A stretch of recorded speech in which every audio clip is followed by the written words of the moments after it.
Bueno, bueno, ya podemos dar comienzo a nuestra clase el día de hoy.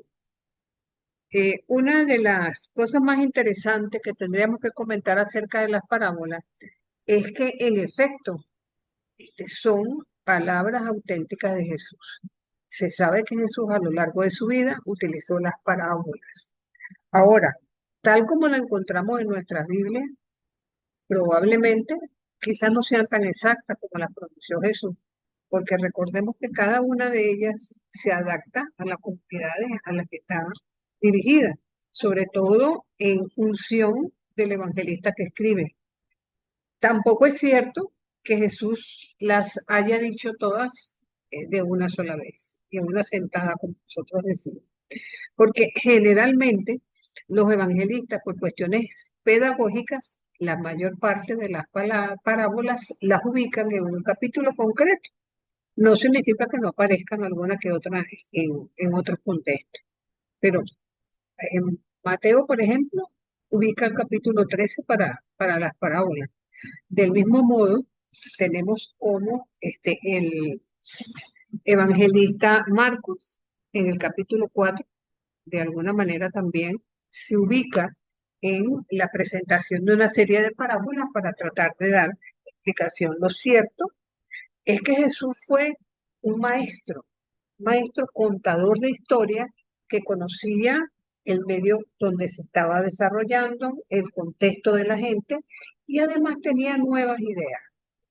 Sus aliados, podríamos decir, que fueron campesinos, pescadores, gente sencilla, ¿verdad? Sus enemigos, por motivos religiosos, fueron precisamente los fariseos, por motivos ideológicos, los herodianos, y por motivos políticos, podríamos decir que los saduceos y las clases gobernantes en general. Ahora, cada una de esas parábolas responde a situaciones concretas y por ello, si bien hay un sentido central en las parábolas, podemos nosotros elaborar interpretaciones diferentes a partir de las mismas, cosa que ustedes van a poder demostrar en el trabajo final que tienen precisamente para este semestre en mi materia. Y es interesante destacarlo precisamente porque vemos que esa interpretación tiene que ver muchas veces con situaciones desiguales que se están dando dentro de las comunidades. Podríamos decir que entonces las parábolas no podríamos considerarlas como la historia verdadera, sino la verdad de la historia, qué es lo que está por detrás en efecto. Porque lo cierto es que narran experiencias de vida. Algunas tienen que ver con el campo, el sembrador, el trigo, la cizaña, la mostaza, ¿verdad? Otras con la vida familiar. Por ejemplo, la levadura, el pan que se amasa, la mujer que busca la monedita, ¿verdad? Otras las vamos a tomar sencillamente eh, de lo que es el contexto social, el hijo que se va de casa, ¿verdad? La cena, la fiesta, los anillos, ¿verdad?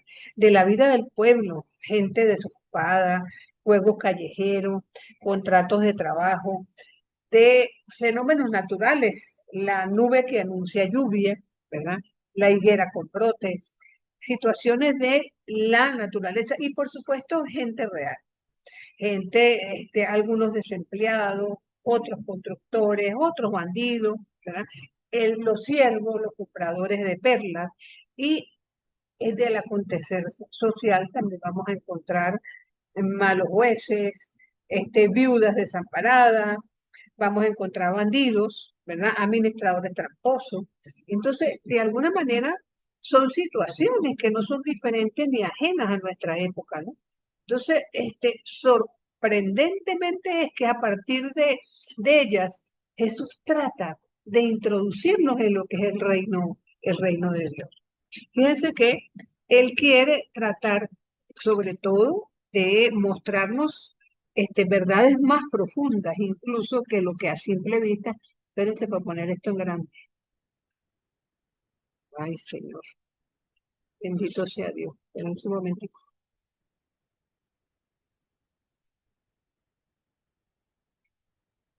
Ajá, ahí sí. Entonces, de alguna manera, ¿verdad? Quiere mostrarnos que quién es el Dios verdaderamente de los pequeños, quién es el Dios de todos aquellos que de una u otra forma generalmente son dejados de lado en una determinada sociedad. Nos presenta sobre todo la visión de Él como Hijo de Dios.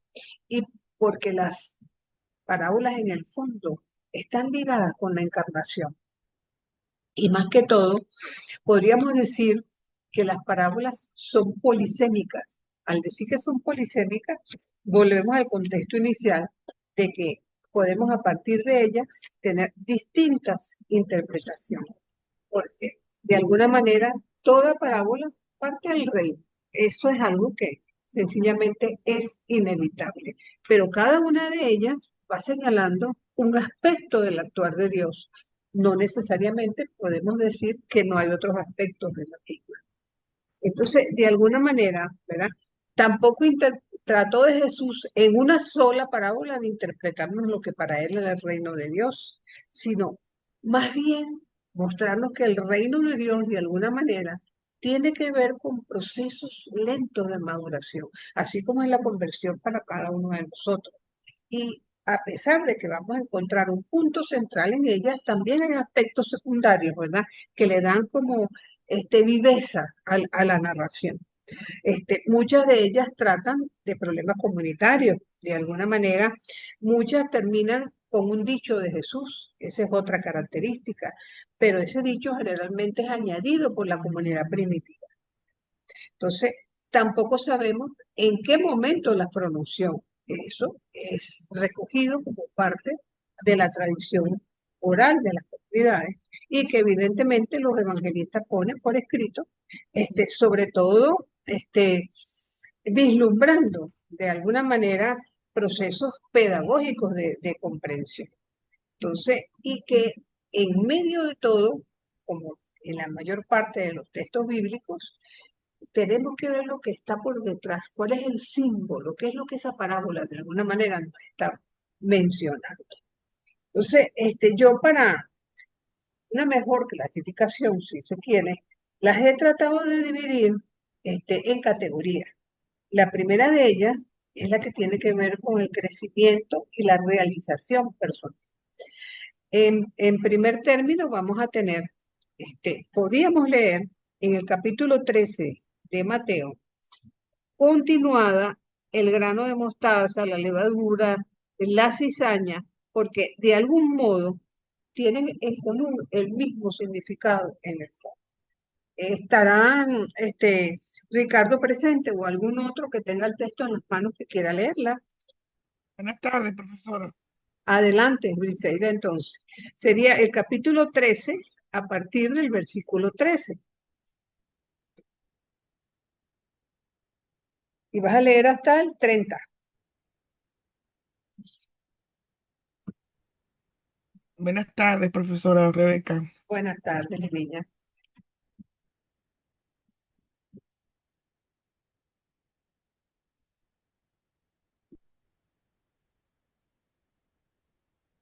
Y yo tengo la cita, Ah, bueno, adelante. Adelante, José. ¿vale? Por eso les hablo en parábolas, porque viendo no ven y oyendo no oyen ni entienden.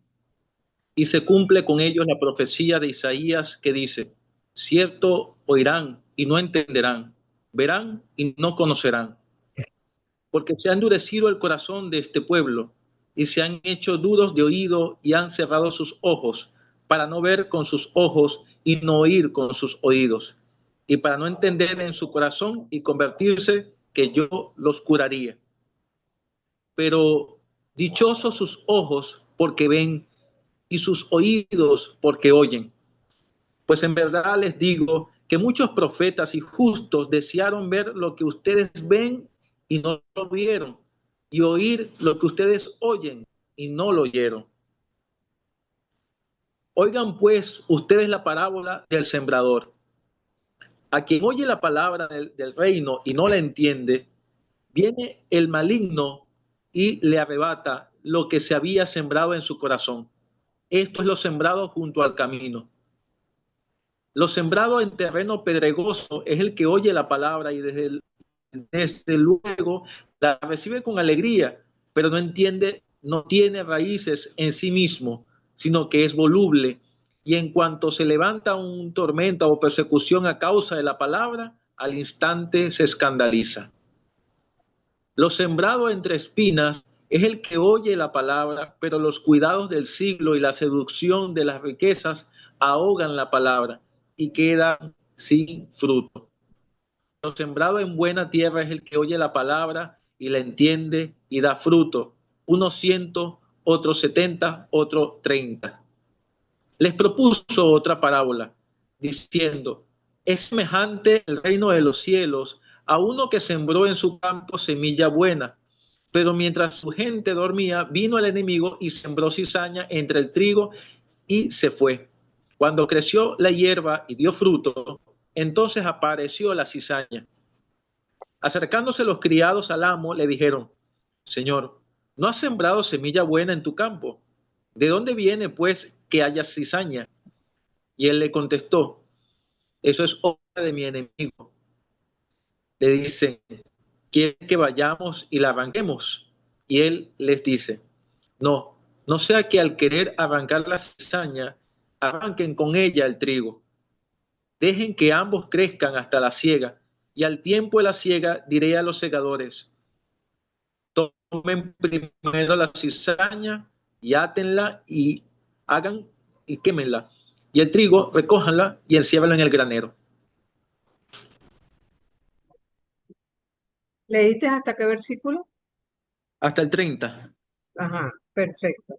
Fíjense que todas estas parábolas, incluyendo la que aparece en la versión de Lucas abajo, que no la vamos a leer, del sembrador, todas tienen que ver precisamente con todo lo que es la confianza, lo que tiene que ver con el crecimiento de la fe, el discernimiento, el ir poco a poco. Recordemos que en todo ser humano, de alguna manera, somos semilla buena que Dios ha colocado entre nosotros, una hechura continua de Dios mismo, ¿entiendes? Pero para que esa semilla fructifique, el secreto no está en el labrador, el secreto está en la tierra, en esa tierra buena, el identificarnos como criaturas de Dios. Y de alguna manera debemos recordar que para el judaísmo tradicional, había llegado a convertir pues la ley en una situación de dominio, en el cumplimiento de normas, en que había una escala de valores. Eran hijos de Dios aquellos que les iba bien en la vida, aquellos que cumplían con la ley, aquellos que de alguna manera daban la limosna. Pero entonces nos damos cuenta, ¿no? Con el relato del grano de mostaza y el de la levadura, que a veces es desde el anonimato, desde lo pequeño, como se va dejando sentir de alguna manera para producir, si se quiere, un árbol gigantesco que es capaz de producir el mayor fruto. Y eso es válido para la semilla de mostaza que va creciendo siendo tan pequeñita y es capaz de albergar un árbol gigantesco. También la parábola de la levadura nos va mostrando cómo para el siglo I había una mentalidad, si se quiere, apocalíptica completamente. Entonces, prácticamente la idea que había de Dios era terrorífica, tratar de destruir a todo aquel que no cumplía con las normas. Y el pueblo lo que esperaba, en cierto modo, eran actuaciones espectaculares de Dios. Pero Jesús nos recuerda que no es desde lo espectacular, que es desde el interior de la criatura, desde lo pequeño, desde lo humilde. Precisamente de allí es que se puede sacar todo para ir fermentando y construir algo que sea verdaderamente bueno, ¿no? O sea, el reino de Dios es una semilla de amor en crecimiento, no de miedo, que nos comunica el amor de Dios por encima de todo. Ahora, yo recuerdo, creo que fue Tony de Melo quien recordaba lo que pasaba con el bambú chino. Cuando tú siembras el bambú chino, este, le echas agüita, tratas de cuidar ese sembradío, tratas de darle cariño, y resulta que pasa el tiempo y no brota el primer tronquito. Resulta que después de 5 años es que empezamos a ver que ese tronco va a llegar a convertirse en un árbol que llega hasta medir 25 metros. Pero durante esos 5 primeros años, lo que se va formando son las raíces, unas raíces gigantescas que de alguna manera le van a dar sustento a un árbol que va a ser tan poderosamente grande. Y a nosotros en la vida también nos pasan cosas así. A veces le ponemos cariño y corazón a determinadas situaciones, personas, proyectos, y vemos que a pesar de todo nuestro esfuerzo, como que no conseguimos nada, pareciera que estamos arando en el mar, como se dice. Pero estos parábolas de crecimiento personal son una llamada también a la paciencia, al seguir trabajando, a no perder el horizonte, de tenerlo pero clarito hacia dónde queremos ir, de qué forma. Porque eso es lo que nos va a dar esa perseverancia, la oportunidad de finalmente alcanzar nuestro 5.º año y que las cosas y el esfuerzo que hemos hecho por fin puedan darse como una realidad. Ahora, también podemos considerar como parábolas de crecimiento y realización personal otras dos que están en la lista, unas que están en el Evangelio de Lucas. La lámpara, que está en el capítulo 8, versículos 16 a 18, y la higuera estéril, que está en Lucas en el capítulo 13. Si José quiere seguir leyendo, estaríamos encantados. Sí, profe, con gusto. Lucas Ajá. 8. Ajá, Lucas 8, 16 al 18. Vale. Nadie, después de haber encendido una lámpara, la cubre con una vasija, ni la pone debajo de la cama, sino que la coloca sobre el candelero para que los que entren vean. Pues nada hay oculto que no haya de descubrirse, ni secreto que no haya de conocerse y salir a la luz. Miren pues cómo escuchan, porque al que tiene se le dará, y al que no tiene, aún lo que le parece tener, se le quitará. ¿Hasta qué versículo? Sí, Disculpe. no, hasta ahí ya lo expresaste. Mira, fíjense que de momento pareciera ser una parábola bastante dura, ¿no? ¿Cómo le van a quitar al que no tiene cuando la mentalidad nuestra que hay que dar precisamente al que tiene, ¿no? Al que tiene. Y resulta que me hace recordar lo que es, ustedes saben que en diciembre, en el equivalente a nuestra Navidad, los judíos celebran lo que es, bueno, no es una Navidad porque no tiene el mismo significado, pero ellos tienen un candelabro, el candelabro de la, ay, se me fue la onda precisamente. Hanukkah.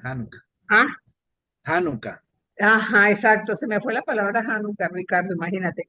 Entonces, entre todo, ellos usan en esos días un candelabro que tiene 8 velas y tiene un testigo que va en el medio. Entonces, la idea es que cada día, así como nosotros hacemos con la corona de Navidad durante 4 semanas, ellos hacen algo parecido.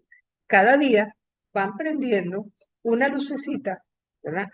Y duran en ese proceso 8 días, pero siempre hay que prenderlas a partir del testigo, que es la que está en el medio, ¿no?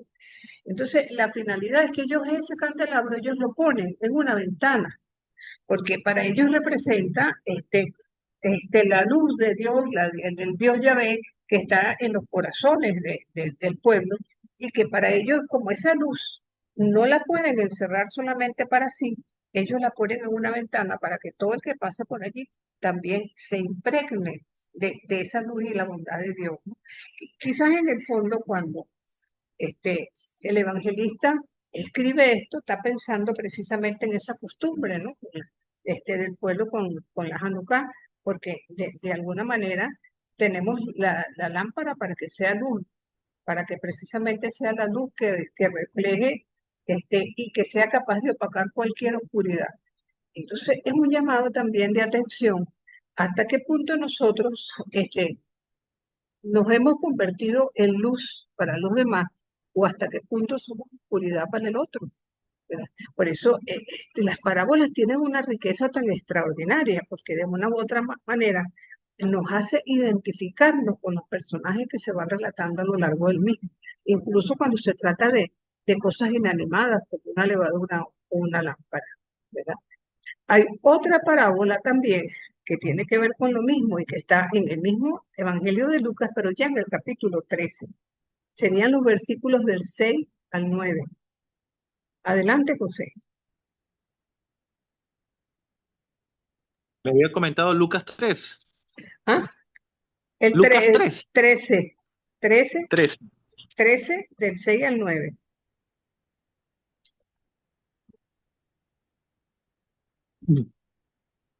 Y dijo esta parábola: tenía uno plantada una higuera en su viña y vino en busca del fruto y no la halló.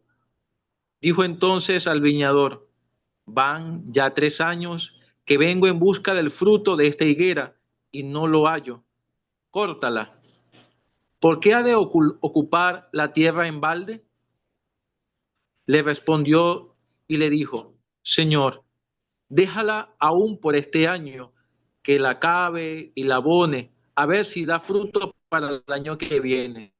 Si no, la cortarás. Hasta ahí te puse un versículo de más. Fíjense que es el mismo significado de la otra. Habla un poco de lo que es la paciencia de Dios. La paciencia de Dios con cada uno de nosotros. A veces, lo decíamos la semana pasada con la mujer adúltera, ¿no? ¿Cuántas veces la habrá perdonado Jesús si ella pasó a su lado y con el mismo problema cada vez? A veces nosotros también somos recurrentes en nuestros errores y siempre está allí la paciencia de Dios misericordioso que espera que nos arrepintamos para que nosotros seamos capaces de salir adelante.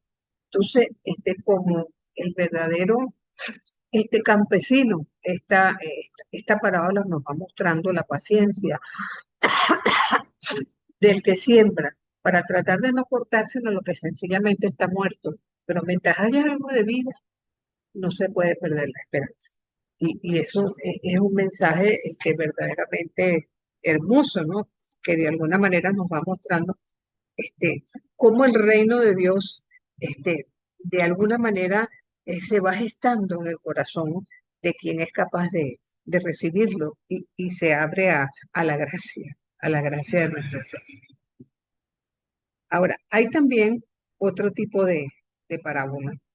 Y ahí que podríamos decir que son parábolas de discernimiento. ¿Por qué son parábolas de discernimiento? Porque nos ayudan a tomar opciones. O tomamos una decisión o tomamos la otra. Y vamos a empezar con las que están en Mateo, capítulo 11, versículos del 16 al 19. Dios mío, ¿qué pasó aquí? Ajá.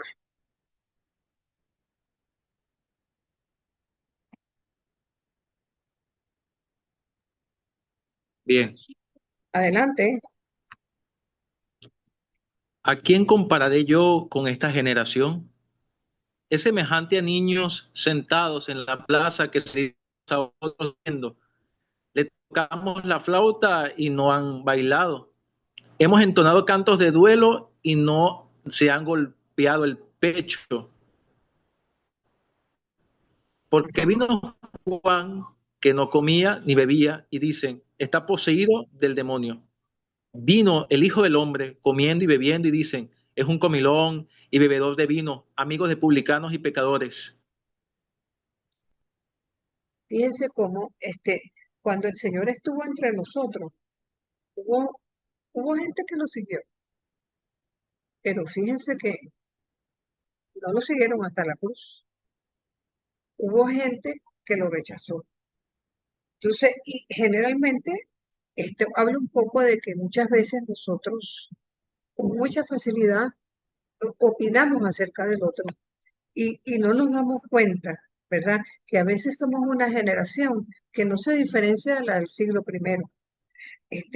Jesús pone la comparación con los niños, porque los niños son tan auténticos que dicen lo que sienten, pero pareciera que en la medida que uno crece, como que a veces utilizamos la lengua para herir al otro. Y eso de alguna manera debe ser una llamada de atención, porque nosotros no estamos llamados a estar jugando lo que el otro hace o deja de hacer. Y sin embargo lo hacemos con tanta frecuencia que uno prácticamente se da cuenta de que somos sencillamente pecadores. Seguidamente, ¿verdad? Tenemos Mateo 12, 43 al 47. Bueno, ya también llegó Ricardo, profe, cualquier cosa, dejo el testigo para la Ah, siguiente. yo leo. Gracias, José. Ya, Bueno, lo ya, hiciste muy bien. Yo no, digo bueno, Ricardo siempre porque como que es el que tiene la Biblia como a la mano, ya abierta y lista, ¿no? Pero bueno, evidentemente de esta es todas una maneras, invitación a todo el que tenga la gentileza, pues, de leer para todo el resto. Gracias. déjame despedirme con esta lectura y le cedo entonces el relevo Dale, a dale, nuestro dale, José, hermano, dale. Perfecto, a nuestro perfecto. hermano. Me encantan estas peleas, que la gente quiera leer así bastante. Ok, voy acá. Entonces, la reina del mediodía se levantará en juicio contra esta generación y la condenará, porque vino de los confines de la tierra para oír la sabiduría de Salomón. Aquí hay algo más que Salomón. Cuando el espíritu impuro sale de un hombre, vaga por lugares áridos, buscando reposo y no lo halla. Entonces se dice, me volveré a mi casa de donde salí. Y va y la encuentra vacía, barrida y compuesta. Entonces va, toma consigo otros 7 espíritus peores que él, y entrando habitan allí, viniendo a ser las postrimerías de aquel hombre peores que su principio. Así será de esta generación malvada. Fíjense que a lo largo de todas estas parábolas vemos como una crítica a la falta de coherencia. Básicamente, eso es lo que se está tratando como de reclamar.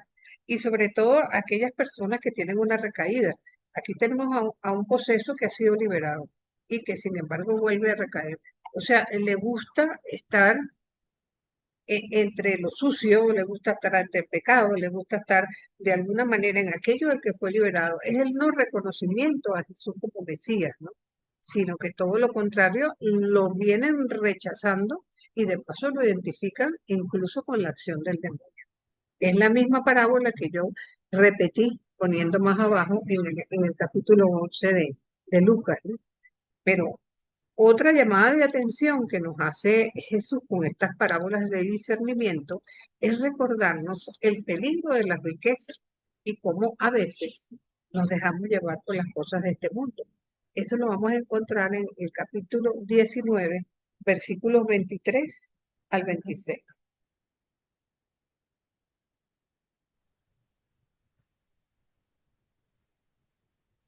Antes de esa Ajá, lectura, adelante, Ricardo, es adelante. que esta lectura que acaba de hacer José, a Ajá, mí, la verdad es que yo no la entiendo. O sea, a mí me pareciera que está hablando del espíritu inmundo, no del que fue, no del cuerpo que abandonó, del hombre que quedó sin ese espíritu inmundo. Y sin embargo, usted dice que se trata de esta persona que es rescatada y después no encuentra su ser. O sea, es como habla, no, la verdad es que me parece hasta difícil de entender, o sea, porque el centro del mensaje está en el espíritu, en ese espíritu inmundo y no en la persona. Yo de verdad que me cuesta te entender. cuesta entender lo Entonces, que cuando uno pasa. Ajá, que recuerda que las parábolas son anda por polisémicas. lugares secos, Ajá. Y porque son anda por polisémicas, lugares secos. correcto, tienen diversas interpretaciones. Jesús viene a mostrarnos lo que es el reino, a indicarnos un camino de paz, de justicia, de servicio, ¿verdad? ¿Y con qué se encontró? Con muchos que andaban como ovejas sin pastor y le seguían, a veces hasta por el interés de lo que Jesús pudiera darle, pero quienes más tuvieron peso fueron sus enemigos, ¿entiendes? Entonces él viene, ¿verdad? para liberar a un pueblo de sus esclavitudes. Y en un principio lo hace. Pero ¿qué hace este pueblo? Muchas veces ejemplarizado precisamente por el personaje de la parábola. Vuelve a recaer en lo mismo. Ve que eso no puede venir de Dios, sino que tiene que venir precisamente del demonio. Entonces, no solamente no, o sea, no toman en serio el mensaje de Jesús, sino que de alguna manera es una crítica constante a su proceder. Entonces, es un llamado de atención a nosotros también, porque reconocemos a Jesús como el Mesías, reconocemos que todo lo que viene de Dios es bueno, o por el contrario, tenemos la casa limpia y dejamos que se nos ensucie. Una de las maneras nuestras de limpiar la casa es a través de la confesión y no volvemos a recaer.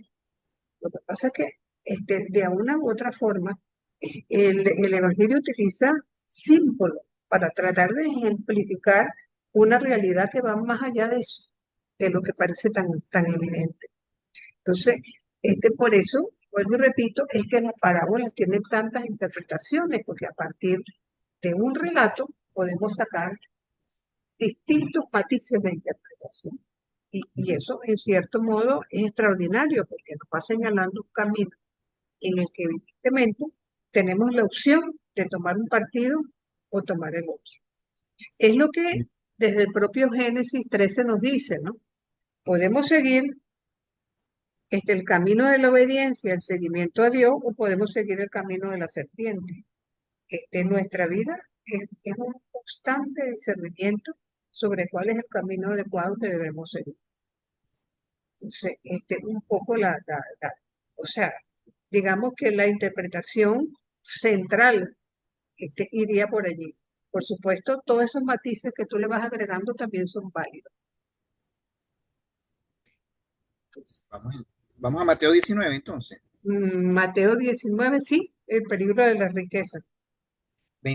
Jesús dijo entonces a sus discípulos, les aseguro que difícilmente entrará un rico en el reino de los cielos.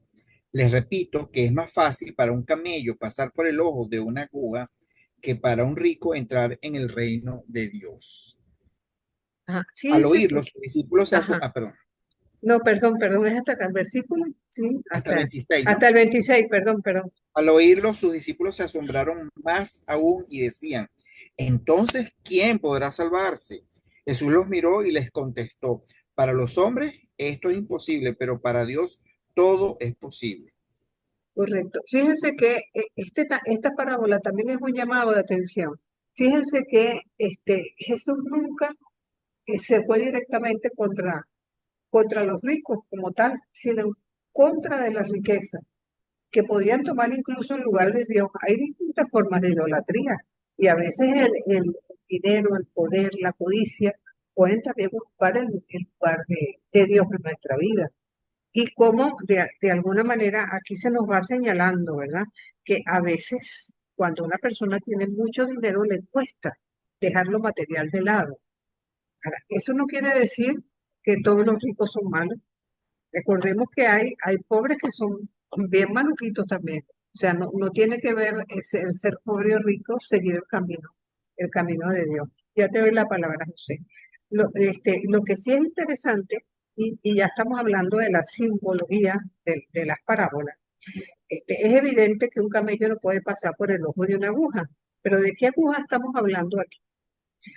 Recordemos que en esa época, precisamente para evitar lo que eran las invasiones, las ciudades tenían una especie de muralla. En esas murallas había unas puertas grandes donde podía entrarse con caballo y unas puertas pequeñas en las que la gente tenía que bajar de alguna manera agachada. Entonces, una de esas puertas en Jerusalén se llamaba la puerta de la aguja. Y para que un camello pudiera pasar por esa puerta, tenía que prácticamente doblar las patas completamente para poder pasar y atravesar a través de ella. Y con eso sencillamente nos está dando una extraordinaria muestra de humildad, porque precisamente para pasar a la presencia de Dios tenemos que bajar la cabeza, tenemos que de alguna manera humillarnos para ser capaces de alcanzar esa misericordia, ¿no? Entonces, en ese sentido, esta parábola del joven rico lo que está diciendo es hasta qué punto las riquezas se han convertido en un obstáculo para tu entrega a Dios, para que tu disponibilidad a la palabra de Dios, tu encuentro directo con Dios. Y por allí también podríamos ser en la interpretación. Adelante, José. Bueno, profe, es un comentario realmente que en algún momento me llegó a orientar un teólogo que él menciona referente a esto de la riqueza como, no, como peligro en el sentido profundo de que es un ídolo y que el principal pecado que no ha abandonado al pueblo, incluyendo a la iglesia como nuevo pueblo de Dios, es la idolatría. Es el principal pecado porque es lo que compite con Dios, es todo aquello que nosotros posicionamos a la altura o como centro de Dios. Y entonces me causa un poquito de gracia porque a nivel apologético a veces se defiende mucho esto lo de las imágenes que nosotros como católicos tenemos en nuestras iglesias. Y cuando le decimos, yo le digo, por ejemplo, a un hermano esperado, le digo, hermanito, no son esas imágenes a las que hay que tenerle miedo. Hay que tenerle miedo a la idolatría. Y si usted tiene en su corazón solamente la teología de la prosperidad, por ejemplo, usted está cometiendo idolatría. Entonces, a eso hay que prestarle atención y creo que también es un punto que hay que reflexionar nosotros como católicos, que a veces nos quedamos mucho en la defensa de lo básico, de la icono, del icono, y hay que ir un poquito más allá de lo que realmente es pecado en sí y no tanto a un proceso de una figura. Claro, es que todo aquello que ocupe el lugar de Dios es una forma de idolatría. Se trate de una persona, se trate de poder, de riqueza, de todo aquello que para nosotros sea más importante que Dios. Y es allí, bueno, donde ahí viene el discernimiento, vamos a decir, constante, ¿no? En que nosotros tenemos que, cuando nos desviamos un poquito del camino, estar conscientes de que tenemos que poder reír de alguna u otra forma. También tenemos otra parábola que tiene que ver con la vigilancia. La vigilancia implica discernimiento y es con la parábola de los dos siervos. La encontramos en Mateo 24. ¿Quién es quién es el criado fiel y atento a quien su amo deja encargado de los de su casa para darles de comer a su debido tiempo? Dichoso, hasta el 20, hasta el 51, ok.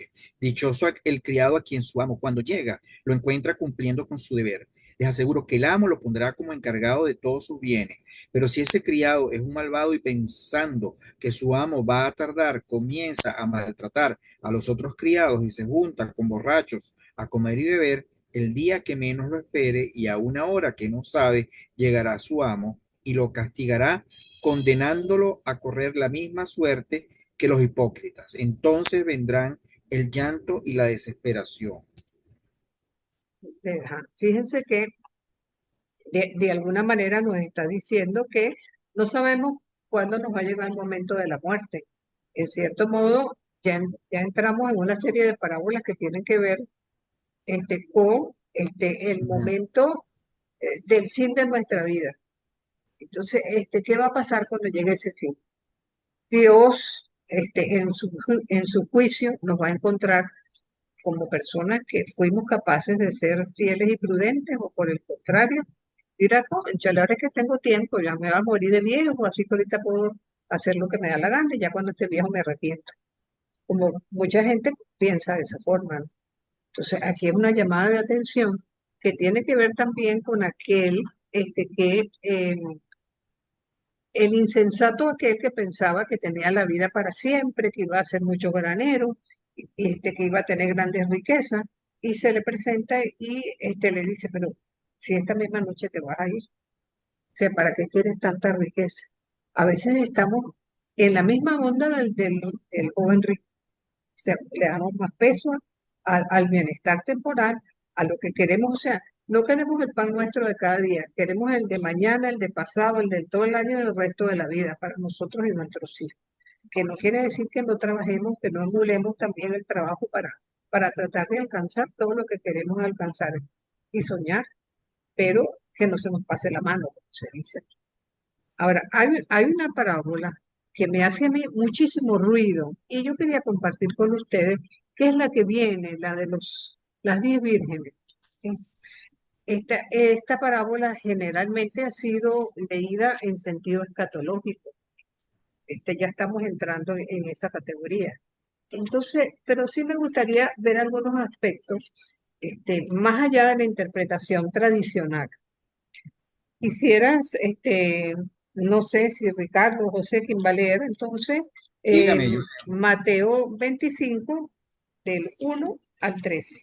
Sucederá entonces que con el reino de los cielos, como lo que sucedió en una boda. 10 muchachas tomaron sus lámparas de aceite y salieron a recibir al novio. 5 de ellas eran despreocupadas y 5 previsoras. Las despreocupadas llevaron sus lámparas, pero no llevaron aceite para llenarlas de nuevo. En cambio, las previsoras llevaron sus botellas de aceite, además de sus lámparas.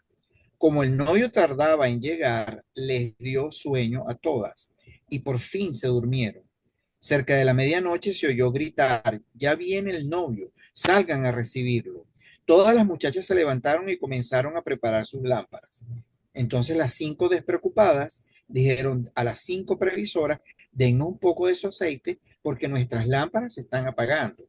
Pero las muchachas previsoras contestaron: no, porque así no alcanzará ni para nosotras ni para ustedes. Más vale que vayan a donde lo venden y compren para ustedes mismas. Pero mientras aquellas 5 muchachas fueron a comprar aceite, llegó el novio y las que habían sido previsoras entraron con él en la boda y se cerró la puerta. Después llegaron las otras muchachas diciendo: Señor, Señor, ábrenos. Pero él les contestó: les aseguro que no las conozco. Manténganse ustedes despiertos, añadió Jesús, porque no saben ni el día ni la hora. Fíjense. Ahora, ¿cuál es la interpretación tradicional de esta parábola? Está en Estar consonancia con listo, la que, ajá, estar es- preparado está preparado para el momento de la muerte, para que nos encuentren con las lámparas prendidas, ¿verdad? Y evidentemente estamos y además hablando, está alineado con la parábola anterior. exactamente, y de paso estamos hablando de una salvación individual, ¿ok? Yo me salvo porque tengo mi lámpara, allá la que no tiene la lámpara prendida, ¿verdad? Ajá, adelante, Briseida. Bueno, no quería decir que eso que usted está diciendo ahorita, pues, de que tiene que ver con la salvación, que la lámpara es tener el alma preparada, limpia, no con pecado. Quería agregar ese comentario, pero usted ya lo dijo. Sí, bueno, Gracias, habría que ver profesor. qué tan limpios nosotros podemos llegar a ese momento, ¿no? Ah, Porque bueno, ah, bueno, evidentemente no esa es una gran somos, preocupación sí, todas las no, noches cuando uno se hace el examen de conciencia. exacto, no llegamos como cuando nacimos, pues, completamente, Ah, no. exactamente puro. A lo largo de la vida como que hemos ensuciado esa vasija, ¿no? Pero bueno, Sí, hay pero dos siempre lo personas, importante es arrepentirse, pues. O sea, ajá, porque siempre somos humanos y eso es, tenemos esa inclinación al pecado bueno, después de Adán. si no fuera Pero por lo la importante es misericordia, arrepentirse y, como dice en el sacramento de la confesión, tener la intención de no volver a pecar. amén. Adelante, Isabela. Bueno, yo también leyendo esto me, me coloco unas metas un poquito más alcanzables en el sentido de que, bueno, tener las lámparas encendidas es estar atentos a todo lo que acontece para saber responder de pronto viéndolo desde el plano escatológico inmediato, ¿no? Preparados para el sufrimiento, preparados para la vida, preparados pues en el día a día. Y yo creo que en esas pequeñas preparaciones cotidianas pues está a lo mejor la salvación eterna, porque no podemos llegar como de un solo chupulún, ¿no? Y creo que por ahí puede ir la cosa, y nos va muy bien, sobre todo con los acontecimientos que estamos viviendo en el mundo entero, ¿no? Estar preparados es también preparar el corazón para el que piense distinto, para el que no haya vivido un proceso de conversión, para el que no conozca de teología, para el evangélico, para el que tiene la pulserita, y pues esa exhortación va también para conmigo misma, porque creo que uno de los pecados más graves que podemos cometer es la soberbia. Yo en lo personal, pues a lo mejor por haber hecho un par de cursos me creí, uno ya quiere canonizarse y uno habla así de la salvación como si fuese una cosa muy fácil y es un proceso de todos los días. Entonces, estar preparados creo que pasa por ese proceso, prepararnos para los tiempos recios, para poder responder cristianamente a las realidades que nos atañen, ¿no? Así Así puedo es, verlo también desde un punto de vista concreto. así es, ¿no? Y a quien le den más, le van a exigir más, ¿no? Adelante, Sonia. Sí, esta parábola a mí me recuerda mucho también a la parábola donde se refiere también a una lámpara y que nadie esconde la lámpara para esperar que el ladrón entre. Entonces, yo creo que son como muy parecidas porque ambas dicen tienes que estar listo para que la muerte no te llegue de una manera sorpresiva si tú estás realmente preparado para estar limpio, ¿no? Pero las dos son parábolas totalmente diferentes, pero yo siento que el significado de fondo es como el mismo. No sé, usted me dirá. Sí, sí, tiene cierta semejanza, en verdad. Adelante, Julieta. A mí esta parábola me inquieta un poco, creo que tiene un componente un poco de egoísmo, ¿no? Ajá, Es que yo tengo mi lámpara llena y voy a ver tú qué haces. Y entonces, oye, no hay como una lección de comparte tu aceite con otro, ayuda a que el otro esté preparado, comparte tu buenaventura de que, bueno, viene el novio. A mí esta parábola realmente me inquieta en ese sentido. por ahí va yo. Yo siempre he tenido inquietud con esta parábola y voy a completar un poquito lo que dice Julieta, pero vamos a darle la palabra a Ricardo, que también tiene levantadita la mano. Sí, es que me dejó usted pidió una reflexión sobre esta parábola desde la óptica de la solidaridad. Yo la Ah, había leído siempre desde la óptica escatológica. Va a venir el Señor, va a venir el príncipe, el novio, y tenemos que estar listos. Y aquí lo único que me quedaron fueron dudas. O sea, lo único que pude formular fueron preguntas como, bueno, ¿la salvación es individual o es colectiva? ¿Por dónde ah, viene esto? ¿Es posible compartir los recursos o los bienes espirituales? Si yo tengo mucha fe, o vamos a ponerlo en el otro sentido, si tú tienes mucha fe, eso lo puedes compartir conmigo, o me puedes ayudar a desarrollar la mía. Si ah. comparto mis bienes espirituales, me quedo sin entrar al reino. Es posible la preparación colectiva para la venida del Señor. ¿Hasta dónde llega mi responsabilidad con el otro? Hasta quedarme Exactamente, fuera. Esa, esa, exactamente por ahí. esa fue mi reflexión, pura ¿No? pregunta. Tal cual, No tengo la respuesta. por ahí va lo que quisiera yo compartir con ustedes. Pero adelante, José. Bueno, voy un poco con la línea que señaló hace un momento Isabela, porque aunque está tradicionalmente la predicación en cuanto a la muerte y hay que estar preparado frente a eso, realmente eh, voy viendo esto más bien como un proceso personal de discernimiento, un poco lo que va señalando la parábola, es decir, el aceite, perdón, mejor dicho, la llama se alimenta de un aceite. El aceite es ese proceso de atención y de oración. Entonces, la persona, por lo que voy entendiendo, aunque ya usted bien nos señaló que las parábolas son polisémicas, ciertamente va a señalar una responsabilidad personal. No tanto, no lo veo desde de los escándalos del individualismo, sino de la responsabilidad personal. Los pecados no son transferibles, como tampoco las gracias y las bendiciones son transferibles. Es decir, tenemos que responder directamente en una relación de amistad con Dios. Entonces, estas mujeres vírgenes prudentes están atentas al novio, están atentas al novio. Las otras estaban atentas a sí mismas, estaban atentas a lo suyo. Entonces, a mí me parece que me ayudó mucho una pista que también me dieron, que las parábolas dicen cosas que no suceden. Dicen cosas que no suceden. Por ejemplo, la mujer se le pierde la moneda y entonces barre toda la casa hasta conseguirla. Se dice de que en ese momento realmente, a pesar de que lo precario que era la economía, era muy poco probable que una mujer se esmerara tanto en buscar algo así, sino que simplemente ella está haciendo algo que no corresponde a su historia. Pero es eso, ¿no? Que yo voy leyendo esto que, que realmente me mandes a la reflexión personal, no si a la hora de mi muerte yo voy a estar haciendo un martirizado o si estoy en un proceso de santidad o no. Yo lo que estoy es concentrado, me impulsa a estar concentrado es en el novio, me impulsa a estar concentrado en yo estoy atendiendo al novio en todo lo que me corresponde en el día a día, de manera que si el novio llega, me encuentra haciendo su tarea.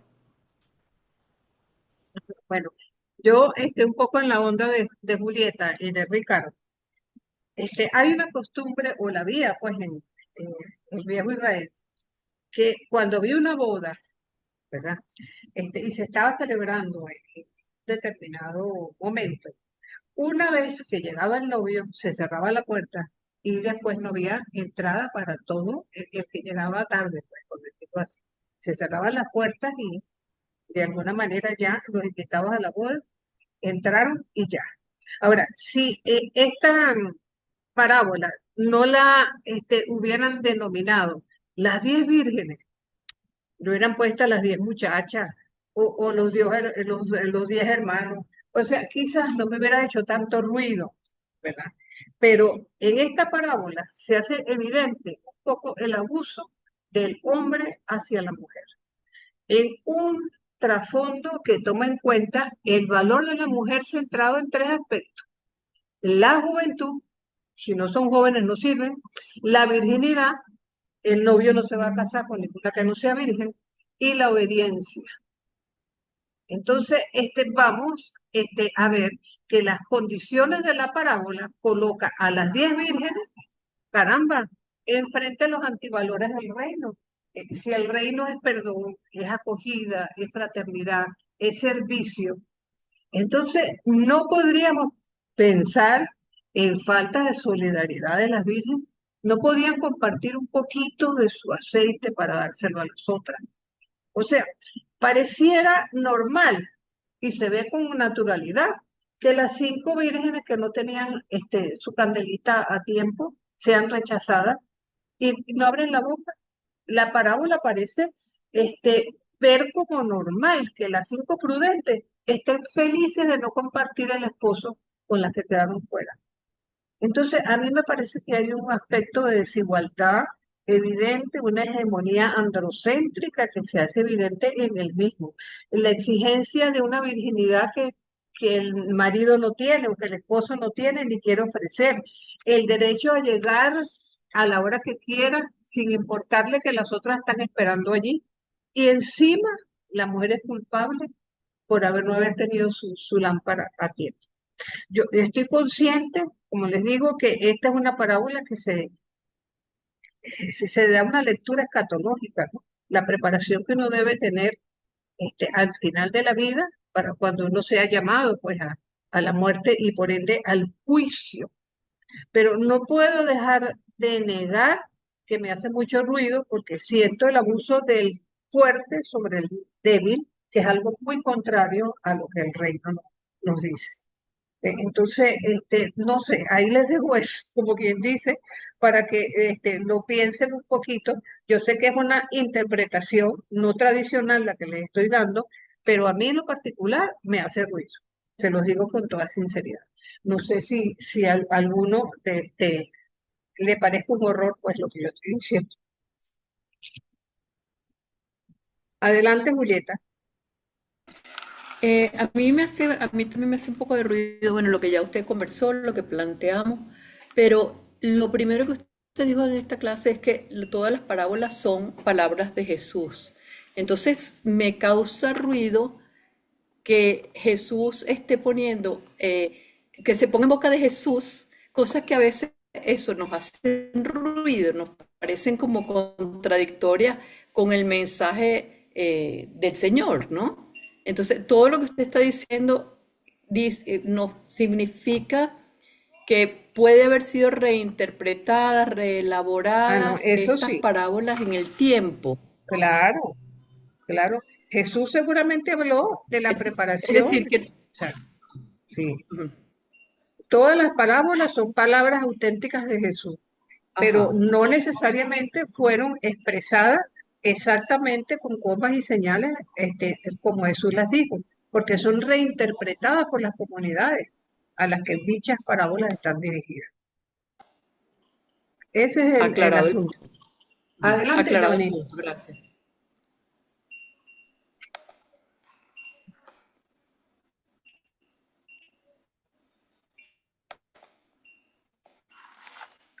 Tienes el micrófono tapado, Johnny. No se te puede escuchar. Ajá, bueno, profe, me parece interesante el planteamiento que hace, ¿no? Pero me llama la atención a mí, es que acaso las 10 no tenían no estaban bajo las mismas condiciones, no sabían, ¿ves?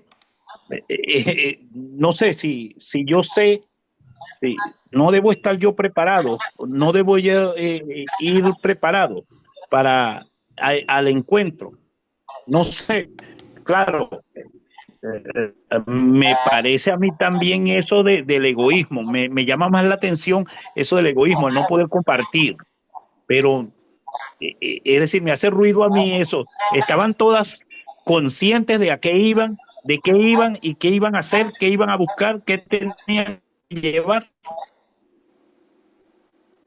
Sí, evidentemente allí estamos hablando de una contradicción, si se quiere, pero como les digo, la lectura tradicional ha sido en base escatológica, la necesidad de estar preparados al momento de la muerte en el que nos vamos a enfrentar con un juicio y donde debemos llevar nuestras lámparas encendidas.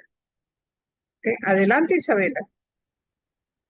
Bueno, profundizando un poco en el marco de todas las reflexiones, y creo que a veces nos cuesta un poco conocer la desbordada misericordia de Dios. Desde esta premisa, pues yo creo que puedo entender un poco más su planteamiento, profe, sin quedarnos también encerrados propiamente en la doctrina. Y esto me hace mucho eco también y me interpela. Hace poco escribí un artículo y un sacerdote, pues no sé si, obviamente con mucha, muy buena intención, me regañó, porque yo me regañó, me exhortó, pero no estuve de acuerdo. Y a veces uno tiene que también interpelar y uno también tiene que tener sus propios cuestionamientos como usted lo hizo ahorita. O sea, somos únicos e irrepetibles. Yo había colocado una frase, ya había colocado que no creo en la santa intolerancia.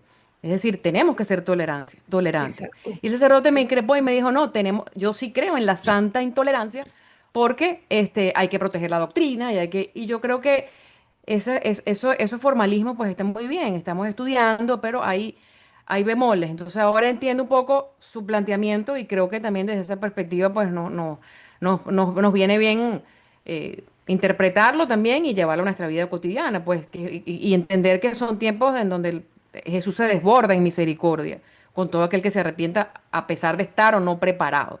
Por ejemplo, San Dimas, es el primer santo canonizado. Exacto. Simplemente a lo mejor tuvo una vida terrible, pero el hombre al final reconoció a Jesús y se arrepintió Exacto. y no estaba preparado en absoluto. Entonces, claro, ahora comprendo lo que usted quiere decir. No, y que hay una cosa, ¿no? Yo en lo particular, yo no me quiero salvar sola. Yo quiero que se salve toda mi gente, toda la gente que aprecio, toda la humanidad, toda la gente que conozco. O sea, yo no me quiero salvar sola. Pero bueno, hay mucho para discernir. Adelante, Héctor. Sí, sí, bueno, buenas tardes. Yo pienso que así en el mastique se está haciendo la conversación, la reflexión, todas estaban preparadas, todas, porque todas llevaron aceite. El problema fue que el novio llegó tarde, si la responsabilidad fue de él. Si el novio hubiese llegado a la hora convenida, hubiese encontrado a todas con su llama prendida. Yo pienso que la reflexión, digámoslo de esta forma, es que la, es como ser más bien habilidoso, es ser habilidoso, es decir, saber en qué momento se pudiese estar acabando mi aceite y volverlo a recargar. Sí, porque hay tiempo para, si el novio tarda, habrá tiempo para salir y comprarlo. Yo lo veo más o menos de ese punto de vista, porque pareciera que el responsable aquí fue el novio, no las Bueno, mujeres, la llevaron. claro. Me parece muy bien lo que acabas de decir porque fíjate que acabas de resaltar un aspecto más de la parábola. O sea, fíjense toda la riqueza que estamos sacando de la misma, ¿no? Y que en el fondo nos lleva al mismo lugar. Pero no nos quedemos con las 10 vírgenes, tenemos que seguir adelante. Vamos a ver el fariseo y publicano, que está en Lucas 18.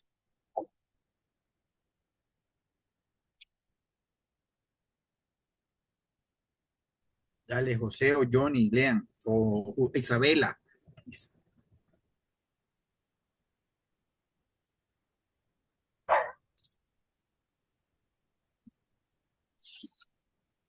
El fariseo y el publicano. Voy, estoy buscando. Estoy aquí. Lucas, Disculpa. Lucas 18. Lucas 18, sí, Sí, del 9 al 14. del 9 al 14. No tenía el aceite, ajá. No estaba preparado.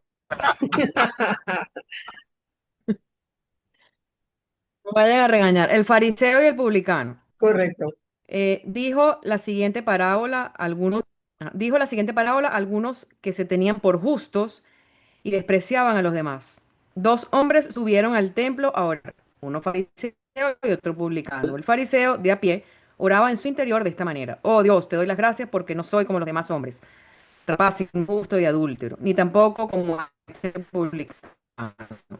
Ayuno 2 veces por semana y doy el diezmo de todas mis ganancias. En cambio, el publicano, manteniéndose a distancia, no se atrevía ni a alzar los ojos al cielo, sino que se golpeaba el pecho y decía: Oh Dios, ten compasión de mí, que soy un pecador. Os digo que éste regresó a su casa justificado y aquel no. Palabra de Dios. Todo el que se ensalce será humillado y el que se humille será exaltado. Miren, fíjense cómo este evangelio, una vez más, Sigo. no, está bien allí, una característica del evangelista Lucas.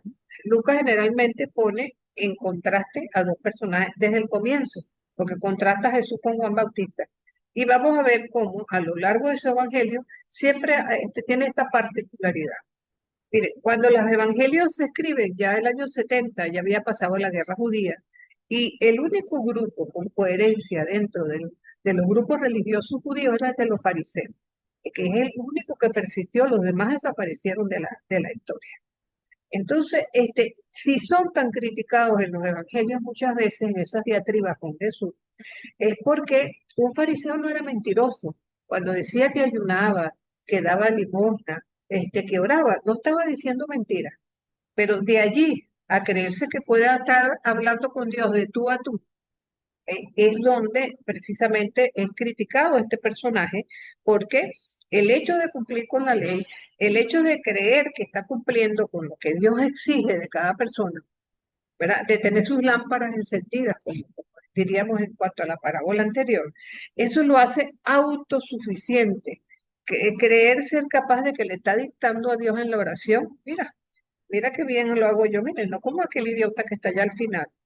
Resulta que el que está al final tiene la suficiente humildad para reconocerse pecador. Este no, el fariseo no se considera pecador, se cree que él está por encima del pecado. Y entonces es allí donde quizás en consonancia con lo que decía Isabel hace rato, que quizás por nosotros estar en este medio creemos que tenemos derecho a una santidad mayor que los demás. No es así. De una u otra manera, tenemos la necesidad de sencillamente tratar de ser cada vez mejores y nada más. Adelante, Marisol. Hola, sí, quería adicional al tema, es que eso sucede como en la vida diaria, ¿sabes? Uy, sí. Que uno en verdad no sabe si lo está haciendo bien o mal, y tampoco eso es garantía de que, ¿sabes? Tú estás salvada, tú te salvaste. Entonces, ese era mi punto de vista, que uno realmente, literalmente desconoce si lo está haciendo bien o mal, porque yo creo que todo radica como que, ¿sabes? No esperas por dónde va a llegar y ni cómo va a llegar, ni cómo es, si uno es malo, si uno es bueno, si uno se cree muy bueno, si uno se cree extraordinariamente bueno, y a lo mejor no era eso. Pienso yo que es así. De allí la necesidad de discernimiento constante, ¿no? El levantarnos cada día, bueno, voy a tratar de hacer el bien, acostarse cada noche haciendo un análisis, qué es lo que yo he hecho de bueno hoy, qué es lo que puedo corregir para mañana, en qué he omitido parte de mi relación con Dios. Entonces, eso nos puede ayudar a hacer un camino de crecimiento diario, por decirlo así, ¿no? Entonces, no nos quedemos solamente con los discernimientos. También hay parábolas de banquete. Y allí en primer lugar vamos a leer la de Lázaro y Epulón, que es muy conocida por nosotros. Lucas 16, del 19 al 30.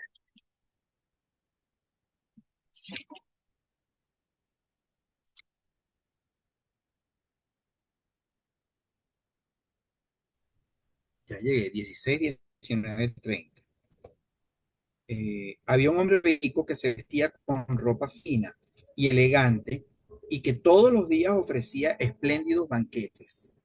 Había también un pobre llamado Lázaro, que estaba lleno de llagas y se sentaba en el suelo a la puerta del rico. Este pobre quería llenarse con lo que caía de la mesa del rico y hasta los perros se acercaban a lamerle las llagas. Un día, el pobre murió y los ángeles lo llevaron a sentarse a comer al lado de Abraham. El rico también murió y fue enterrado. Y mientras el rico sufría en el lugar a donde van los muertos, levantó los ojos y vio de lejos a Abraham y a Lázaro sentado a su lado. Entonces gritó: Padre Abraham, ten lástima de mí. Manda a Lázaro que moje la punta de su dedo en agua y venga a refrescar mi lengua, porque estoy sufriendo mucho en este fuego. Pero Abraham le contestó: Hijo, acuérdate que en vida tú recibiste tu parte de los bienes y Lázaro su parte de males. Ahora él recibe consuelo aquí y tú sufres. Aparte de esto, hay un gran abismo entre nosotros y ustedes, de modo que los que quieren pasar de aquí a allá no pueden, ni de allá tampoco puedan pasar aquí. El rico dijo: Te suplico entonces, padre Abraham, que mandes a Lázaro a la casa de mi padre, donde tengo 5 hermanos, que para que les llame la atención y así no vengan ellos también a este lugar de tormento. Abraham dijo: ellos ya tienen lo escrito por Moisés y los profetas, que le hagan caso. El rico contestó: Padre Abraham, eso no basta, pero si un muerto resucita y se le aparece, ellos se convertirán. Pero Abraham le dijo: si no quieren hacer caso a Moisés y a los profetas, tampoco creerán aunque algún muerto resucite. Correcto. Fíjense que aquí tenemos a otro rico. O sea, el problema de este rico es que tenía a la vera del camino, a la puerta de su casa, un pobre al que pudo solucionarle la vida y no lo quiso hacer nunca. Entonces, ese es un poco, ¿no? El discernimiento que nos lleva a pensar que en el banquete del reino, la mayor dicha para un judío era sentarse al lado de su padre Abraham. Y este rico, ya se habla abiertamente de la existencia de un lugar de dolor a la muerte para todos aquellos que no llevaban sus lámparas como debe ser. Y todavía quiere mandar a Abraham para que le traiga agüita desde por allá. O sea, todavía se siente con derecho ¿cómo se llama? Abusar del pobre. En este caso, fíjense que el único pobre en el Evangelio que tiene nombre, podríamos decir así. ¿Cuál es la enseñanza que nos lleva este texto básicamente? Al hecho que, fíjense, Epulón tenía 5 hermanos, con él son 6, ¿verdad? Entonces, nunca, y eso trata Lucas de señalarlo, que no puede haber hermandad mientras el 7.º hermano esté excluido de la mesa. En este caso, el excluido es precisamente Lázaro. O sea, si teniendo cómo resolver la miseria de Lázaro no nos importa, entonces estamos destinados sencillamente a no, ni que prendamos las lámparas, ¿ok? Ni que las tengamos al día. Sencillamente es una necesidad de ver al otro como el que necesita de nosotros y está a nuestro lado precisamente para que seamos capaces de considerarlo un hermano más. Creo que no podemos mirar a Dios como Padre si no nos miramos entre nosotros como hermanos. Adelante, Johnny.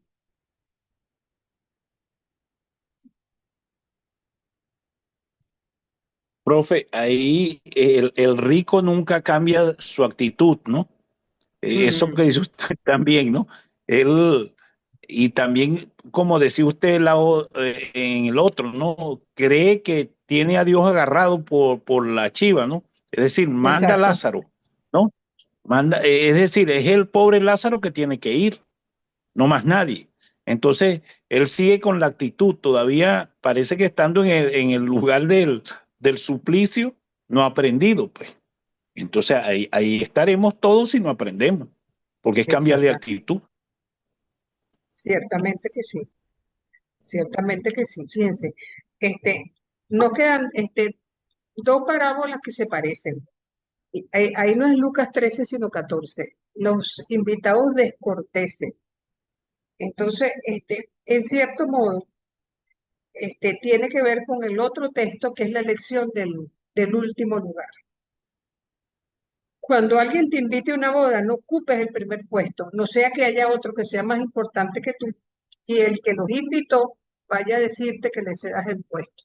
Y que cuando te inviten, ocupa el último puesto para que cuando llegue el dueño de la fiesta, que te invitó, amigo, vente para los mejores puestos.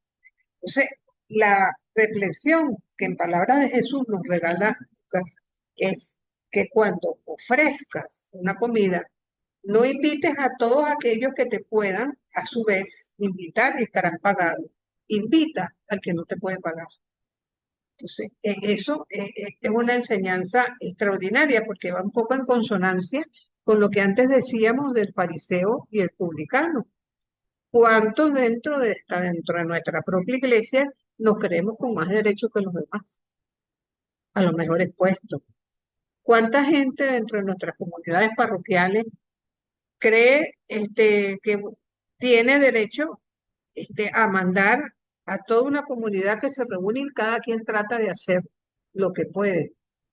Entonces, gente que no quiere dar cabida a otros dentro de las comunidades parroquiales y porque creen que los primeros lugares siempre van a ser para ellos. En cierto modo tiene un poco que ver con lo que es las faltas de humildad por parte nuestra y de creernos sencillamente la novia, la reina, todos los primeros lugares encima de todo. Y hay otro texto que va por la misma vía. En este caso es que invitan a un poco de gente y resulta que a la hora de la comida los invitados especiales no se molestaron de ir a la cena. Entonces, ¿qué hace? Empezaron a dar excusas y el sirviente va a los caminos a buscar a los sencillos, a los pobres, a los mancos. Entonces, es un poco la enseñanza de que el reino de Dios no está sino para todos aquellos que tengan la humildad suficiente para recibir esa gracia que se nos va como regalo y actuar en consecuencia. Estoy un poquito aquí apuradita porque me falta otro tipo de parábola y no quería dejar de comentar esto, pero como gracias a Dios son parábolas bien conocidas de nosotros, tenemos también las que nos presenta Lucas en su capítulo 15, ¿no? Que comienzan con la oveja perdida, la moneda perdida y el Padre misericordioso. Ahora, estas parábolas se entienden si estamos conscientes de cómo era la comunidad de Lucas. Yo creo que ya, si recordamos un poco lo que vimos del evangelista Lucas, estamos conscientes de que era una comunidad muy heterogénea, donde había muchos pobres, pero también había ricos y habían también fariseos que habían ingresado a las comunidades cristianas desde el judaísmo. Entonces nos encontramos con una mayoría que de mentalidad griega, ¿verdad? Donde se nos relata, esta es una sola parábola en el fondo, porque en el caso de la oveja perdida tenemos a un pastor que deja todas las ovejas en casa para ir a buscar a la que se le perdió. En el caso de la moneda perdida, ¿verdad? Es dentro de la casa, ¿verdad? Que la mujer se le pierde la moneda y hasta que la encuentra no deja de buscarla. Y el Padre Misericordioso, ¿verdad? De alguna manera resume las dos anteriores. Entonces, en una comunidad como la de Lucas, la oveja perdida es el que se va de casa, el que se va de la comunidad, porque no se siente acogido dentro de la. En el caso de la moneda perdida, tenemos a aquellos que de una u otra forma, dentro de la propia casa, no se sienten en casa. Y en el caso del Padre Misericordioso, tenemos los dos casos, el hermano que se va y el hermano que queda. Pero ni uno ni otro se siente hermano. Ambos están completamente perdidos. El que se fue, que tiene una vida disoluta, y el que se quedó, porque no es capaz de aceptar la voluntad del Padre y de aceptar al hermano como es. Entonces, esto es bien interesante, porque como les digo, se trata de la misma parábola que vemos en continuidad con esto. Ahora, también, ¿verdad? Hay parábolas de pecadores, ¿verdad? ¿Qué nos dice un poco estas parábolas de pecadores? Primero tenemos los trabajadores de la viña. Sí, la leemos dándole un poquito rápido para tratar de ver si nos alcanza el tiempo, si no lo dejaremos para la semana entrante. Mateo 20, del 1 al 16. ¿Al 16 o al 6? Lo tengo aquí ya, profe. Adelante. Dale, Isabela. Uno de aquellos días, mientras enseñaba a la gente en el templo y anunciaba la buena nueva, se acercaron los sumos sacerdotes y los escribas junto con los ancianos y le preguntaron, ¿con qué autoridad haces esto? ¿Quién te ha dado la autoridad? Él les respondió, también yo os voy a preguntar una cosa. Decidme, ¿el bautismo de Juan era del cielo o de los hombres? ¿Tú estás viendo Mateo 20? No. Sí. Mateo 20 del 1 al 6. No. Ay, no, ¿qué es esto? Estoy en Mateo Lucas. 20, los obreros de la viña, Sí. Perdón, Isabela. estaba en Sí, sí, Lucas. sí. Ajá, Aquí está, adelante. perdón. Adelante con Mateo. En efecto, el reino de los cielos es semejante a un propietario que salió primera hora de la mañana a contratar obreros para su viña. Tras ajustarse con los obreros en un denario al día, los envió a su viña. Salió luego hacia la hora tercia y, al ver a otros que estaban en la plaza parados, les dijo, y también vosotros a mi viña, y os daré lo que sea justo. Ellos fueron. Volvió a salir a la hora sexta y a la nona, e hizo lo mismo. Todavía salió a eso de la hora undécima, y al encontrar a otros que estaban allí, les dijo, ¿por qué estáis aquí todo el día parados? Le respondieron, es que nadie nos ha contratado. Dijo él, y también vosotros a la viña. Al atardecer, dijo al dueño de la viña, a su administrador, llama a los obreros y págales el jornal, empezando por los últimos hasta los primeros. Vinieron pues los de hora undécima y cobraron un denario cada uno. Al venir los primeros pensaron que cobrarían más, sin embargo, también ellos cobraron un denario cada uno. Tras cobrarlo, se quejaron al propietario y le dijeron, estos últimos no han trabajado más que una hora y resulta que les pagas como a nosotros, que hemos aguantado el peso del día y el calor. Pero él contestó a uno de ellos, amigo, no te hago ninguna injusticia. ¿No te ajustaste conmigo en un denario? Pues toma lo tuyo y vete.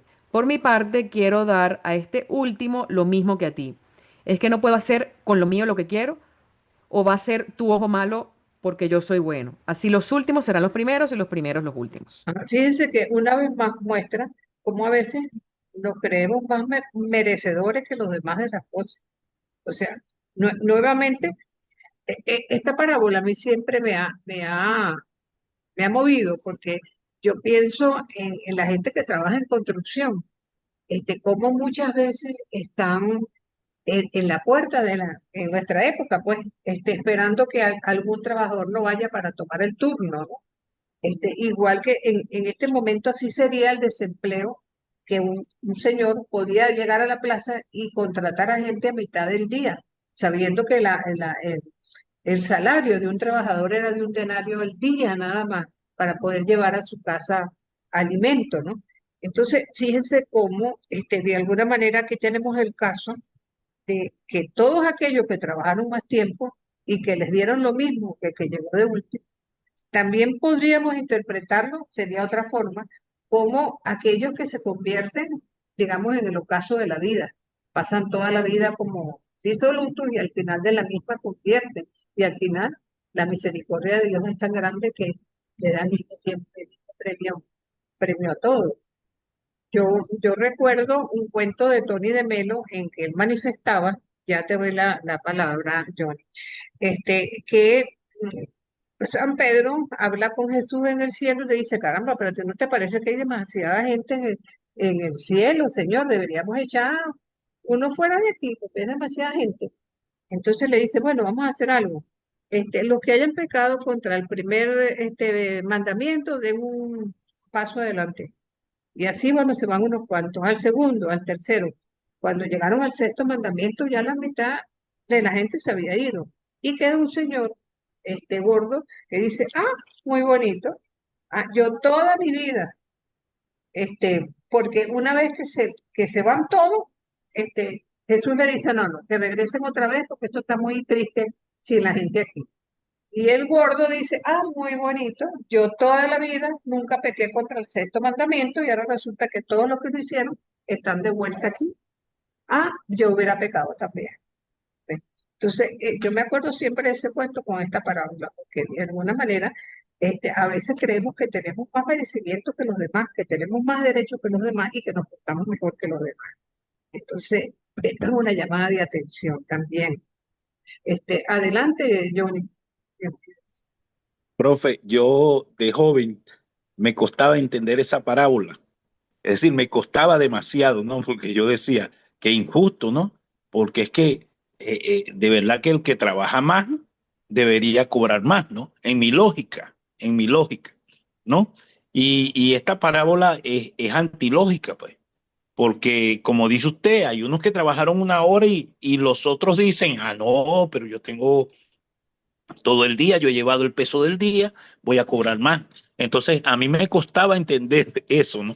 Y bueno, es el Señor, es la misericordia de Dios, no importa el tiempo ni el espacio, es el Señor que nos va a premiar. De que si no fuera por la misericordia, yo creo que todos estaríamos listos, como quien dice. Miren, en este lote, ya te doy la palabra, José.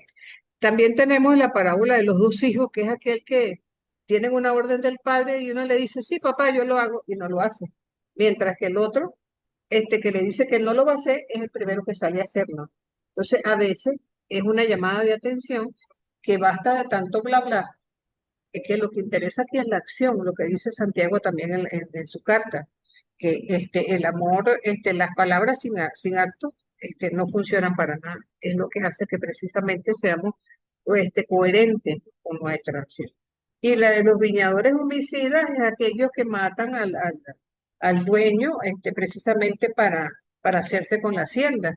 Y ya en un momento en que Jesús ya está a las puertas de Jerusalén, tiene una diatriba con las autoridades en la que les dice, ustedes son homicidas, son viñadores, mataron a los profetas, mataron a Moisés, mataron a los sabios, a todos los que les fueron mostrando el camino, y ahora me quieren matar a mí también. Por eso esta viña se la voy a dar a otros que no sean como ustedes. Y la mujer pecadora, ¿verdad? Que está en el capítulo 7 de Lucas, es aquella del banquete. Vamos a leerlo un momentico. Este es bien larga, pero adelante. José que quería decir algo, ¿no? Déjenme ver qué tengo aquí. Uy, no, ahora que me faltan parábolas, Dios mío. No, no, profe, no, no, era algo de la otra y además que como estamos cortos de tiempo, no se Sí, preocupe. Profe, sí, pero no corra, no corra, no corro, ¿verdad? No no corro. corra. Vamos a darle su tiempo a la parábola. Sí, bueno, yo, Ya sí, encontraremos cómo arreglar el tiempo. cómo arreglar el tiempo, ¿verdad? Sí, no, Sí. tienes razón, pero la parábola de la mujer pecadora es aquella que está Jesús en una comida, ¿verdad? Y entonces ella llega y empieza a enjugar con sus cabellos y perfume los pies de Jesús. Y la critica Simón, que es el dueño de la comida, dice, si Jesús supiera que esta mujer es una pecadora, no dejara que Jesús se le acercara. Pero Jesús, con su amplia sabiduría y su gran bondad y misericordia, claramente se deja cautivar por esa mujer que ni siquiera abre la boca, pero que le demuestra un gran amor y por eso la defiende de su invitado, de su comensal, y al mismo tiempo le dice, tus pecados te son perdonados. Y ahí es donde empieza, digamos, un poco el escándalo de que Jesús no solamente acepta a la mujer a su lado, sino que sea capaz de decir que le perdona sus pecados. ¿Quién es este? Está perdonando pecados. Entonces, tenemos también entonces, y muy en consonancia con lo anterior, las parábolas de juicio, ¿verdad? Entonces, vamos a tratar de ver si la leemos un poco en bloque, ¿no? Tenemos Lucas 6, 39 a 42.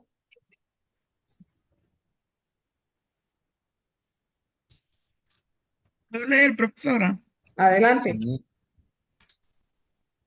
Sí, sí, Lo estoy buscando.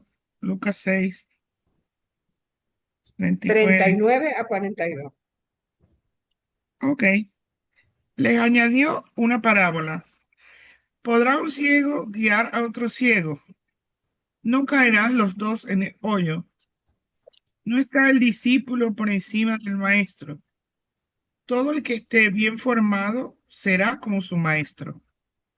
¿Cómo es que miras la brizna que hay en el ojo de tu hermano y no reparas en la viga que hay en tu propio ojo?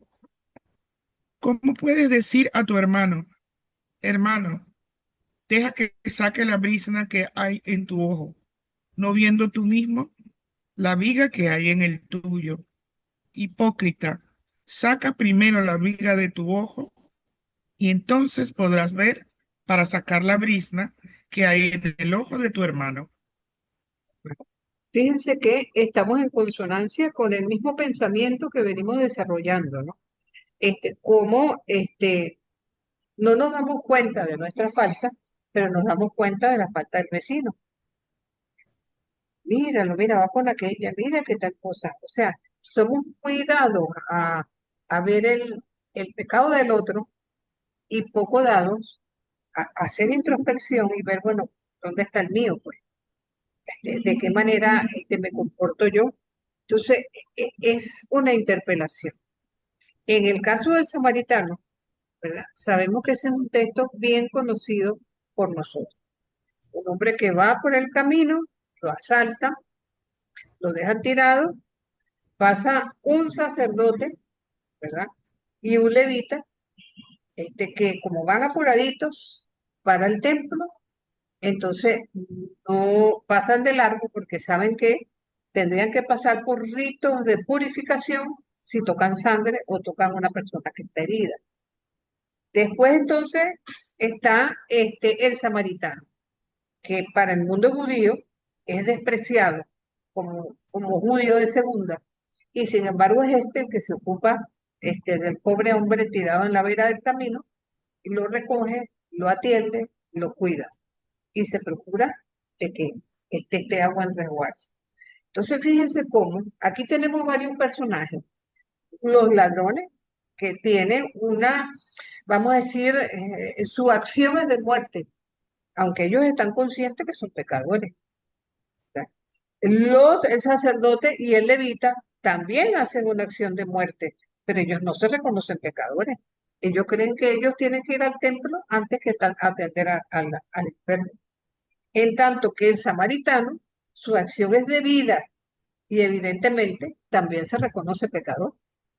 El asunto es que aún en el reconocimiento de que somos pecadores, somos capaces también de tenderle la mano al otro que es diferente de mí. ¿Por qué? Porque sencillamente Cristo es el samaritano que se acercó a todos los pecadores del mundo, incluyéndonos a nosotros.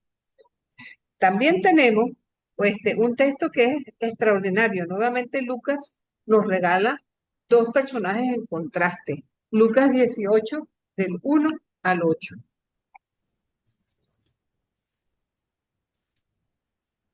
¿Puedo leer? ¿Sí? Por favor. Jesús les contó una parábola para enseñarles que debían orar siempre, sin desanimarse. Les dijo, había en un pueblo un juez que ni temía a Dios, ni respetaba a los hombres. En el mismo pueblo había también una viuda que tenía un pleito y que fue al juez a pedirle justicia contra su adversario.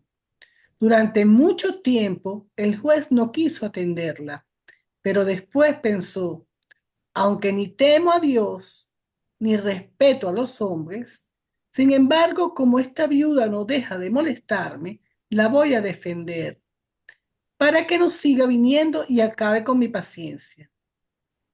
Y el Señor añadió, esto es lo que dijo el juez malo. Pues bien, ¿acaso Dios no defenderá también a sus escogidos que claman a Él día y noche? Los hará esperar. Les digo que los defenderá sin demora. Pero cuando el Hijo del Hombre venga, encontrará todavía la fe en la tierra. Fíjense que en esta parábola se nos habla algo de todos los días, ¿no? La injusticia en los tribunales, la palanquita, la necesidad de optar por una salida o la otra. No sabemos quién es esta mujer, no sabemos qué es lo que ella estaba pidiendo, pero tomando en cuenta que era una viuda y sabemos que la situación de la viuda era bastante precaria en el Israel, inclusive del siglo I. Entonces, cabe suponer que lo que trata de destacar es la constancia, la importancia de la oración, la importancia de insistir, porque inclusive el texto en griego habla que la mujer le iba a prácticamente a caer a cachetadas al juez, pero la insistencia hizo que ella finalmente, para quitarse a la mujer de encima, hiciera justicia a la mujer. Entonces, un poco va por esa vía. A veces nosotros le pedimos algo a Dios y como que queremos que, bueno, que prácticamente eso sea ya. Y a veces el tiempo de Dios es distinto al nuestro. Y a veces no vemos el tiempo como kairos, sino como cronos, que ambas expresiones son tiempo en griego, pero uno es el cronológico y el otro es el tiempo de Dios. Hay un texto que no es precisamente una parábola, pero yo quería señalar como una parábola, que es el texto de los ladrones del Calvario. Ahí tenemos a dos pecadores, los dos maldecían, los dos decían groserías, los dos pensaban que Jesús era un tonto, un poco más que eso, porque soportaba todo calladito, con paciencia, más bien bendiciendo y perdonando a quienes lo insultaban y los maltrataban. Pero llega un momento que uno de ellos como que toma conciencia y le dice al otro, pero ¿qué haces tú metiéndote con él? Tú no sabes que nosotros somos culpables de lo que nos está pasando, pero él no ha hecho nada.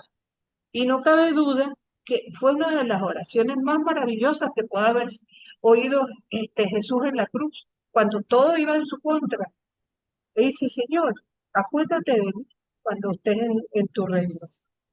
Y Jesús le dice, hoy, no mañana, hoy estarás conmigo en el paraíso. O sea, este señor, el ladrón bueno, por decir así, que no es que era bueno, de todo lo contrario, sabemos que no era así. Bueno, le robó en el último momento el cielo a Jesús. Entonces, es también para no perder nunca la esperanza.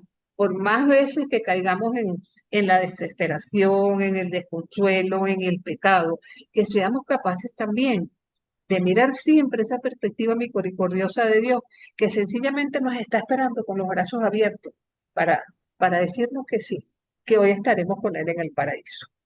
Este, les dejo las demás parábolas para que ustedes traten de discernir sobre ellas, pero sí quería hacer como un pequeño resumen al final de las parábolas en los 6 minutos que nos quedan, ¿verdad?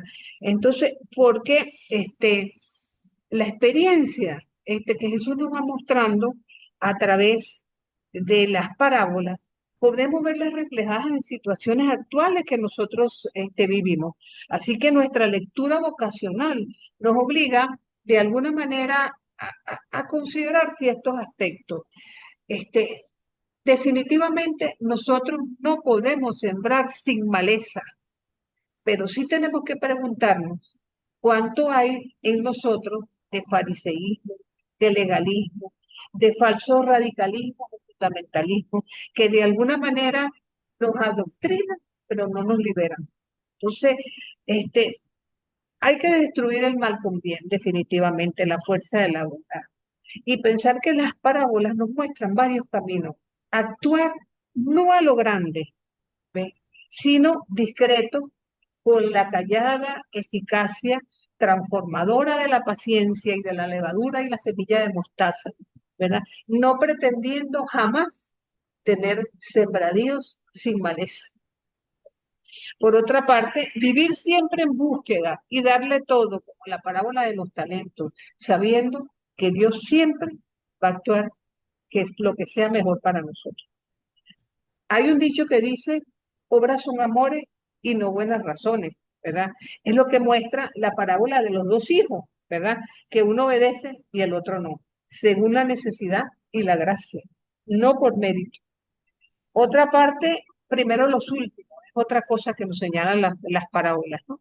Y eso nos muestra algo importante para nosotros como cristianos.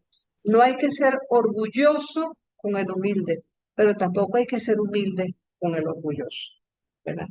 Y de alguna manera, ¿verdad? Las palabras de las parábolas como comunicación simbólica de la experiencia de Jesús nos pueden ayudar para confrontar nuestras esperanzas o nuestras experiencias vitales el día de hoy. Entonces, es un mensaje extraordinario que nos dejan las parábolas definitivamente. Entonces, un poco sería la proyección de las parábolas para nosotros hoy. Entonces, escasamente nos quedan 3 minutos. Si alguno de ustedes quiere hacer algún comentario, las últimas parábolas, como les dije, se las dejo para que las lean. Y la semana entrante, Dios mediante, tenemos nuestra última clase del semestre. Así que adelante, ¿algún comentario?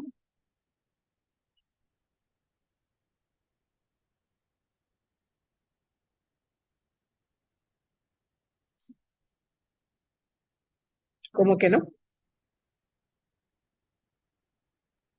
Quedamos mudos, profesor. Que son bellas las parábolas, ¿verdad? Sí, Extraordinarias. sí, Sí, muy sí, bonitas. quedamos. Pero yo quería, nosotros nos queda un trabajo final. El trabajo Quería final, hablar de eso. sí, sí. ¿Puedo hablar de eso? Muy bien, el trabajo final que tenemos que entregarlo en la semana del 20, Tienen es la 15, semana no, próxima. tienen 15 días para eso, para el 3 de febrero, ¿Usted está segura? ¿sí? Sí, el 3 de febrero. Sí, sí, es el 3 de febrero. Muy bien. Hay Entonces, ya un compañero suyo que los entregó, y muy bueno. una comparación de la parábola de los talentos de Lucas y Mateo y eso que está aquí Ese está en la- mismo, exactamente, a profundizar sobre ese texto, pues. perfecto, para el 3 de febrero, ahí está. Pero entonces ya nosotros nos vemos nada más El próximo, sí. el La próxima semana, Dios mediante. Adelante, Julieta. Sí, quería retomar la propuesta que había hecho Isabela de ver si nos podíamos encontrar una vez cara a cara en este semestre y quizás la semana próxima sería la última oportunidad. No sé si eso sería posible o si esa propuesta ya queda para el siguiente semestre. Bueno, ¿se acuerdan que habían quedado si todos podían ponerse de acuerdo, que ya quedaba, digamos, de parte de ustedes? Porque si no se da la semana entrante, podría ser al comienzo del otro semestre, los que vayan a cursar conmigo Antiguo Testamento, ¿no? Mm, Y los que ya terminen en este semestre, igualito están invitados. Bueno, creo que sería mejor para el inicio del próximo semestre, porque yo en particular estoy fuera de Caracas, pero tenía la intención de ir. O sea, si se daba el encuentro, tenía la intención de ir para conocerlos a usted. Claro, Entonces, claro. es como sobrevenido quizás la semana próxima. Está muy bien, está muy bien. Entonces, bien. bueno, miren, pónganse de acuerdo, yo no tengo ningún problema, yo no me acuerdo exactamente cuándo empezamos el otro semestre, déjenme ver si tengo por aquí el calendario. Creo Este, que es en marzo, profesor. sí, es en marzo, pero no me acuerdo si es a finales de marzo o es Semana Santa, no, abril, los primeros días de abril, Semana Santa. Pero entonces, actividad académica, días sin actividad. Es que Profesor, y usted da clase los miércoles, no los martes. ajá, sí, en el semestre que viene va a ser los miércoles. Va a ser los Bien. miércoles porque a mí siempre me han dejado los martes, pero parece que un profesor necesitaba el día martes porque no podía el miércoles y en ese segundo semestre ¿cómo se llama? Me mudaron pues para los miércoles, pero con el mismo horario, en el mismo horario, 4:20 a 6. Entonces, mira, para no quitarle Y pienso espacio, que Sí, quizás, disculpe, ¿qué día empieza el trimestre? Yo estoy, ajá, ese semestre, ¿cuándo empieza? mira, empieza en marzo, pero no tengo claro, 16, 17 de febrero es carnaval. O sea que yo asumo que para la primera semana de marzo deberíamos estar comenzando. Ok. Pero por O sea, que supuesto, no estoy segura. es como un mes, Deberíamos estar digamos, comenzando el 4 de marzo. Deberíamos. ok. O sea que hay como un mes entre este fin de trimestre, de semestre y Sí, el próximo. prácticamente sí.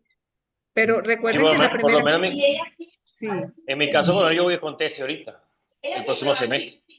claro. Y no estoy perdido, no sé ni qué voy a hacer, no sé si hay algo para que le van a empezar a uno a la metodología de eso, no sé, todavía estoy perdido con eso.